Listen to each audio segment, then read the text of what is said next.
I, 28F, have been married to Oliver, 31M, for 4 years. We met in college when I was a sophomore and he was a senior. I was immediately drawn to his kind nature and sense of humor. We dated for 3 years before getting married in a small ceremony. Oliver has always been very close to his mom, Linda, 55F, and sister Lily, 33F. They're a tight-knit unit, which I admired at first. Oliver's dad left when he was just 5 years old, leaving Linda to raise 2 kids on her own. She worked multiple jobs to make ends meet, and Oliver often talks about how they struggled financially but always had each other's backs. I come from a different background. My parents are still happily married, and while we weren't rich, we were comfortable. I have 2 older brothers who I'm close with, but not in the same intense way Oliver is with his family. This difference has caused some tension over the years. When Oliver and I first started dating, Linda and Lily were polite but distant. I always felt like an outsider around them, like I was intruding on their little circle. Oliver would assure me they just needed time to warm up, but even after 4 years of marriage, I still don't feel fully accepted. Things took a turn about 6 months ago when Lily's husband Tom passed away suddenly from an aneurysm. It was devastating for everyone, especially since they'd only been married for 2 years. Lily fell into a deep depression, barely leaving her house. Linda started asking me to help out with errands and chores for Lily. At first, it was small things, picking up groceries, doing some laundry. I was happy to help during such a difficult time. But the requests kept escalating. Soon I was cooking all of Lily's meals, cleaning her entire house, even paying some of her bills. If I ever tried to say no, Linda would lay on the guilt trip. She'd remind me how Lily was grieving and needed support, how family should stick together in tough times. Oliver was working long hours and traveling for work, so he was oblivious to what was happening. I felt stuck and didn't know how to bring it up without seeming heartless. This went on for months, with me essentially becoming Lily's unpaid housekeeper on top of my own job and household responsibilities. I was burning out fast. I'd come home from work, rush to Lily's to cook and clean, then come back home to do it all over again for Oliver and me. My own work was suffering, and I was constantly exhausted.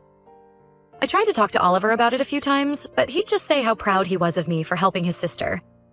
He'd remind me of all the times Lily had been there for him growing up, like when she worked extra shifts at her part-time job to buy him a suit for prom. I felt guilty for even considering complaining. Then last week, everything changed. Lily asked me to grab some documents from her home office to bring to her at work. When I went in, I noticed her computer was open to an email draft. I didn't mean to snoop, but a phrase caught my eye. Dad's inheritance. This was shocking since Oliver's dad had never been in the picture. As far as I knew, they hadn't heard from him in over 25 years. I started reading and couldn't believe what I saw. Apparently, Oliver's estranged father had passed away recently, leaving a substantial inheritance to be split between Linda, Lily, Oliver, and their families. The email was to Linda, discussing how to keep the entire inheritance for themselves without Oliver or me finding out. They had forged documents claiming Oliver was deceased to cut us out entirely. I was stunned by their greed and deception. As I read more, I discovered this wasn't a spur-of-the-moment decision. They'd been planning this for weeks, ever since they first learned about the inheritance. There were detailed discussions about how to hide the money, what to tell Oliver if he ever found out, even plans to guilt him into giving them his share if their initial plan failed. I felt sick to my stomach. All those months of running myself ragged to help Lily, and this is how they repaid us? I thought about all the times Linda had guilted me into doing more, all while knowing she was planning to steal from us. I took photos of the email and other incriminating documents as evidence. Then, without really thinking it through, I called the police to report the fraud. Officers came and seized Lily's computer. Both she and Linda were arrested on the spot. When Oliver got home that evening, I sat him down and told him everything. To my shock, he was furious with me for involving the authorities. He said I should have talked to him first and let him handle it privately. We got into a huge fight where he accused me of overstepping and damaging his relationship with his family. Oliver kept saying I didn't understand their family dynamic, that there must be some explanation. He insisted that his mom and sister would never do something like this, that I must have misunderstood. When I showed him the photos I'd taken of the emails, he got even angrier, saying I had no right to go through Lily's personal information. The argument escalated quickly. I reminded Oliver of all the times I'd bent over backward to help his family, how I'd put my own needs aside time and time again. I told him about how exhausted and taken advantage of I'd felt these past months. Oliver accused me of keeping score, saying that's not how family works. By the end of the night, we were both in tears. Oliver stormed out, saying he needed space to think. He went to stay with a friend, leaving me alone in our house, feeling lost and confused. Oliver has barely spoken to me in days. He's been in contact with Linda and Lily, who are facing serious charges. I truly thought I was doing the right thing by reporting a crime, but now I'm second-guessing myself. Was I wrong to go to the police without talking to Oliver first? Should I have let him deal with his family's betrayal privately? I'm hurt that he seems more concerned about them than me after what they tried to do. I don't know where we go from here or if our marriage can recover from this. Aida? Update 1. It's been about 2 weeks since my last post, and a lot has happened. First, I want to thank everyone for their supportive comments. Reading them helped me feel less crazy and more confident in my actions. Oliver came home after a few days, but things were tense between us. We barely spoke, just coexisting in the same space without really communicating. It was like living with a stranger. I was miserable, but I didn't know how to bridge the gap between us. Finally, after about a week of this, I couldn't take it anymore. I sat Oliver down and told him we needed to talk. I explained how hurt I was that he seemed more concerned about his mom and sister than about me or the fact that they tried to steal from us. I laid out everything I'd been feeling over the past months. The exhaustion, the feeling of being taken advantage of, the hurt of never truly being accepted by his family. To my surprise, Oliver broke down. He admitted he'd been in shock and didn't know how to process everything at first. He said he'd visited Linda and Lily in jail and confronted them about their actions. Apparently, they showed zero remorse and even tried to manipulate him into helping them get out of trouble. Oliver told me about the visit in detail. He said Linda had tried to play the victim, crying about how hard she'd worked to raise him and Lily on her own. Lily had lashed out, accusing Oliver of abandoning the family now that he was married. They both insisted they deserved the money more than Oliver did because they'd struggled more in life. Oliver said that conversation was a wake-up call. He realized how toxic their influence has been and how much he's enabled their behavior over the years. He told them he was cutting contact for the foreseeable future. We also discussed the inheritance situation. Oliver reached out to his dad's lawyer to get more information. It turns out his father, Michael, had terminal cancer and wanted to make amends before he died. The inheritance is substantial, several $1 million plus property. The lawyer shared some details about Michael's life. Apparently, he had struggled with alcohol addiction when Oliver was young, which led to him leaving the family. He got sober about 15 years ago and had been trying to build up the courage to reach out to his kids. The cancer diagnosis pushed him to finally make things right, even if he couldn't do it in person. Oliver is struggling with mixed emotions about his dad. On one hand, he's angry about being abandoned as a child.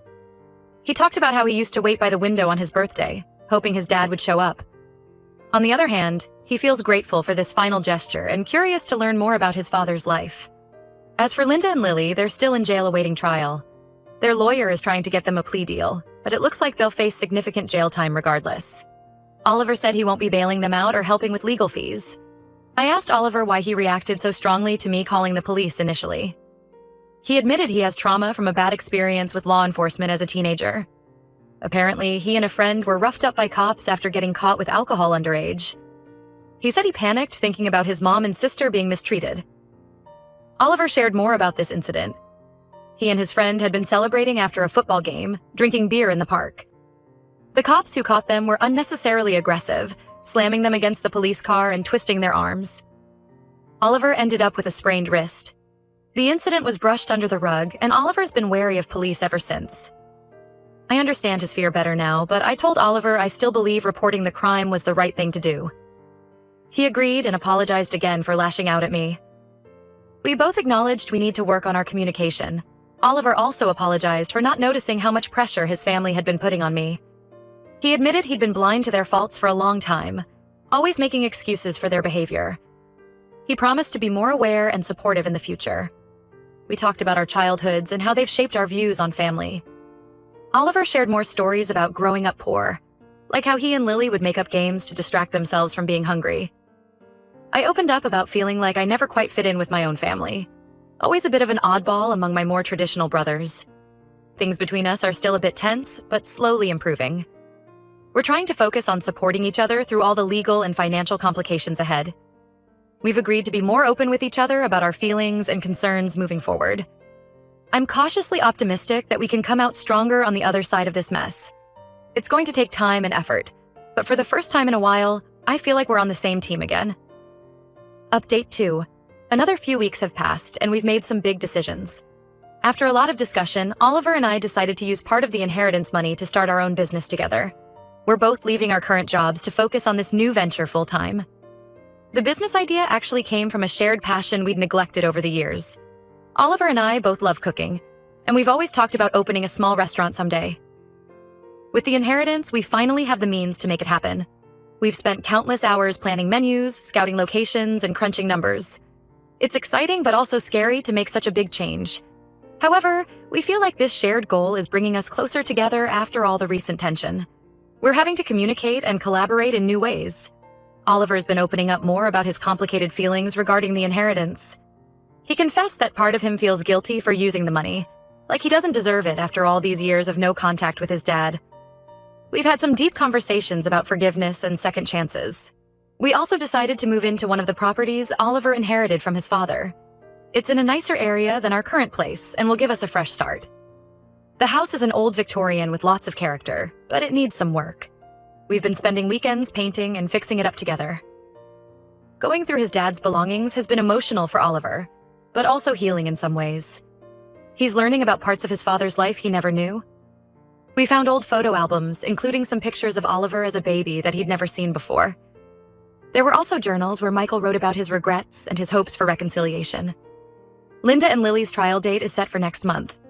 Their lawyer tried to pressure Oliver into testifying on their behalf, but he refused. He's still struggling with guilt and conflicted feelings, but is staying firm in his decision to cut contact. The other day, we ran into Lily's former best friend at the grocery store.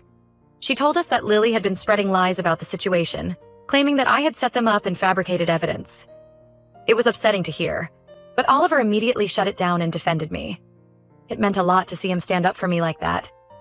I've been encouraging Oliver to talk to a therapist to work through his complicated family history. He's hesitant but considering it. For now, we're focused on supporting each other and building our new life together. The business planning has been a welcome distraction from all the legal drama. We're in the process of securing a location for the restaurant and have started reaching out to potential suppliers. Oliver's been experimenting with recipes in our new kitchen, and I've been working on the business plan. It feels like we're finally moving forward instead of being stuck in the pain of the past few months. There's still a long road ahead, but for the first time in a while, I'm excited about the future. Update 3. The trial is over. Linda and Lily were both found guilty of fraud and sentenced to 3 years in prison. Oliver attended the sentencing, but didn't speak to them. It was a difficult day. Oliver was quiet on the drive home, lost in thought. When we got back, he finally opened up about how he was feeling. He said seeing his mom and sister in handcuffs was surreal, like watching a movie about someone else's life. Part of him still couldn't believe they'd gone to such lengths to deceive him.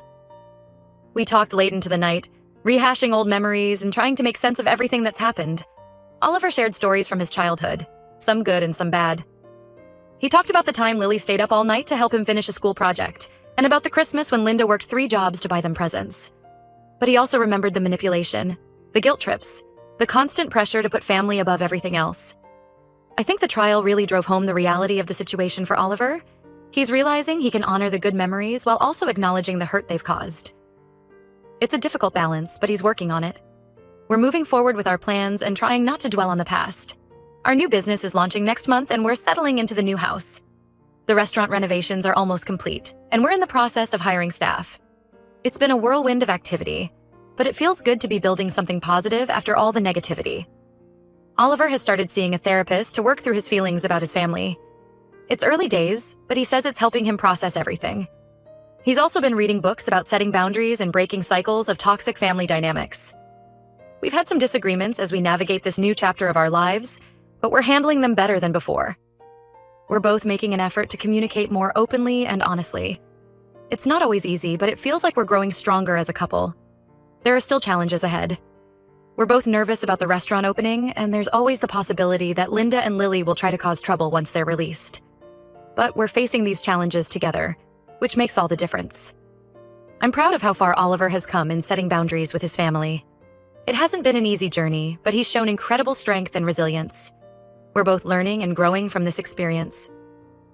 There are still days when I second-guess my decision to call the police, wondering if there was another way it could have played out.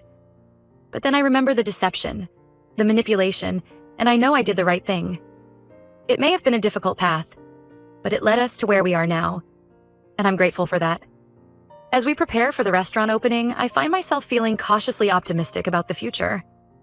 We've been through so much, but we've come out the other side stronger. Whatever challenges come our way, I know we'll face them together.